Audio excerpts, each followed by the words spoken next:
మహారాణి పారాణి పాదాలకి నాడు బంధునంతరీయగా,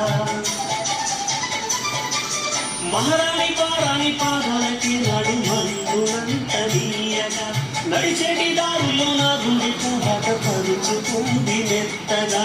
శాంతికే ఆలయం ఆమె నెమ్మది, అందుకే అంకితమైనది మరి. సుకుమారమే ఆమె చెలికట్టె కాబోలు, సుకునాలకే ఆమె పడకట్టుగా. చెలియ చలువ చెలివి కొరకు ఆయువే ఆశగా, తపములు చేయగా ఏ స్వప్నలో కల సౌందర్య రాసి నా ముందుకొచ్చింది కనువిందు చేసి. ఏ నీలి మేఘాల సౌదాలు పిలిచింది, నీవేళ నడిచింది నావేమో వచ్చి. కల కల తారగా మెలికల మేనక మనసుల చేరగా, కలగల కాము